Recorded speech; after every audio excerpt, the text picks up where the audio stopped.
Email us, as always, freedom@charliekirk.com. And remember, we're here live in the Bitcoin.com studio, your gateway to democratized finance. That is the Bitcoin.com studio. There are men still winning female championships all across the country. President Trump signed an executive order saying no men in female sports, but states are actively defying it. They say, what good is a president? Who cares if you won a popular vote? Who cares if 90% of the country doesn't want this? It's irrelevant to them. Well, the fight is on in California, of course, where Gavin Newsom told me that he had a problem with this. Was Gavin Newsom lying, or is he too much of a coward to do anything about it? Well, joining us now is Sophia Lorey, Outreach Director for California Family and host of a This Is a Woman podcast. Sophia, welcome to the program. How are you? I'm doing well. Thank you for having me on, Charlie. So, Sophia, tell us the state of affairs, I should say, in California and a little bit nationally. Are men still winning competitions, awards, and medals over female athletes?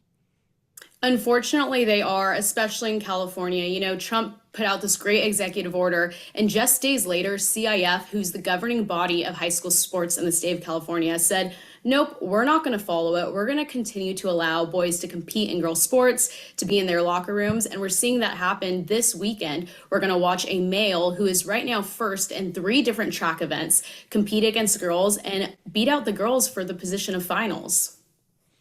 So tell us about A.B. Hernandez. So A.B. Hernandez, I actually brought up to Gavin Newsom. Let's start with this, actually. Let's play cut 266. This was my conversation with Gavin Newsom. Play cut 266. So like you right now should come out and be like, you know what?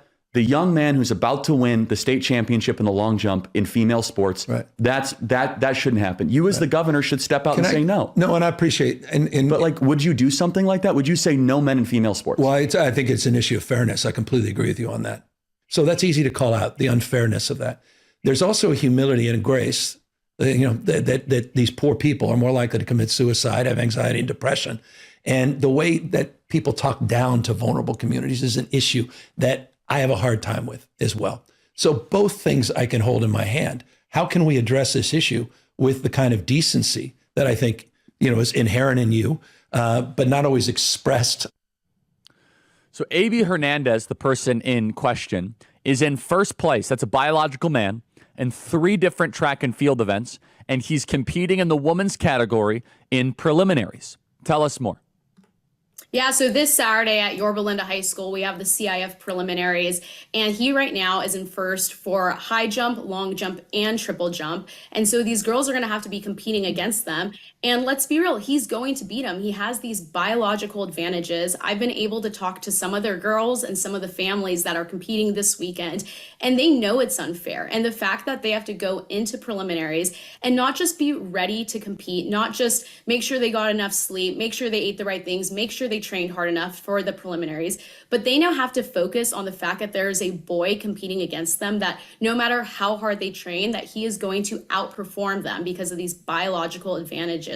And we've worked real hard in California to push back on this. We had actually 2 Save Girls sports bills this year. I testified in support of one of them. It was Assembly Bill 89 by Assemblywoman Kate Sanchez. And I was actually able to quote that clip of Governor Newsom saying it's deeply unfair that boys are in girls' sports. And guess what? He actually doesn't care about this issue, because when that bill had a hearing, where was he? He was nowhere to be found. And when his office was asked for a comment on the Save Girls sports bills, he said his office doesn't make comments about current bills, which is a complete lie. Yeah, and so, again, we can go through the list that your wonderful organization has composed. I don't know if I'm allowed to name these names off because they might be minors, so I'll instead just name the school, if that's okay.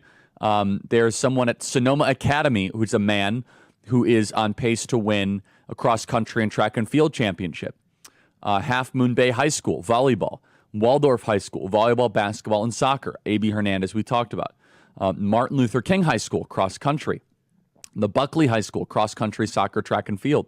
The Buckley High School, volleyball. Davis Senior High School, skiing and mountain biking. Davis Senior High School, track and field. Davis Senior High School, cross-country.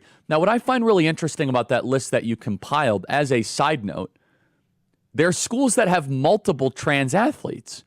What is the likelihood of that? So this is something that is not yet a majority. It happens a lot. What's the likelihood of it happening that half that list actually is from a overlapping of schools? This seems to be a social contagion. Absolutely. It's extremely evident that teachers are pushing this agenda on students.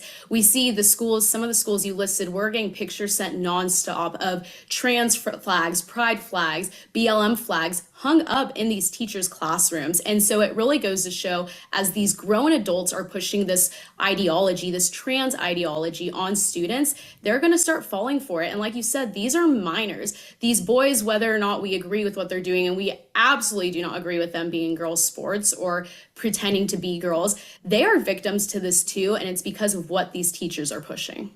Yeah. And so I want to dive a little bit deeper into this. And so, is it true that we actually have no idea how the magnitude of this? I mean, one thing the Trump administration could do is they could demand information, that they could say, hey, we not only are we prohibiting it, but we are requiring, since you receive federal money, to know if you have men and female sports. You guys had to somewhat informally, in a guerrilla tactic way, compile this list. Is that correct? Yeah, absolutely. It would be great to have that force being put on California, being put on CIF, because right now there is no way to fully track those schools and athletes that you listed off. That's just what we've been able to pull together. But we know it's happening up and down our state and more than we can even imagine. So if we could get President Trump to come in and force California to start keeping track, that would be phenomenal. What is the rank and file of parents in California? What are they saying about this? Is word starting to really get out, the fact that there's now dozens of these instances of men winning female championships? Word is definitely getting out. Parents are truly extremely upset in the state of California. We saw just 2 years ago a study come out showing that 68% of Californians do not agree with boys and girls sports. So this is a winning issue in California, yet our governor is doing nothing. Our Democrat legislators are constantly killing bills on this topic. And so the parents are ready for there to be a change. We saw when there was the Save Girls Sports bills hearings, 100 people showed up to urge a yes vote. We're getting people to show up this Saturday. Parents are showing up to school board meetings across the state of California and urging people to save girls sports. So no matter what people like to think about California or say California is a lost cause, it's absolutely not, and the parents are fighting back. In closing here, what are the marching orders? And also, I do want to ask, does this also mean that the boys who are stealing these girls' championships, do they get access to the girls' locker room?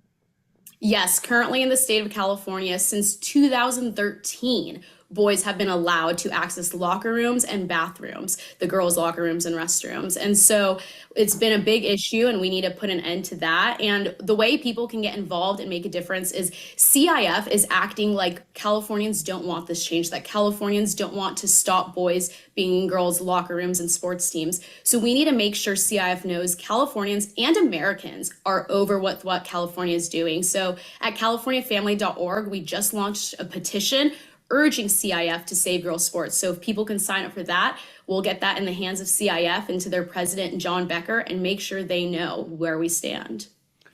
Very good. And again, the Gavin Newsom cowardice is remarkable, not speaking out on this and saying what he said on the podcast. He's such a fraud through and through, if I may use that language.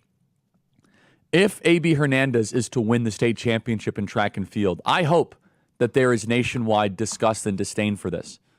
They say, oh, you're picking on trans athletes. No. These trans athletes are picking on women. Get your words right. Thank you so much, Sophia. Talk to you soon. Thank you. Email us,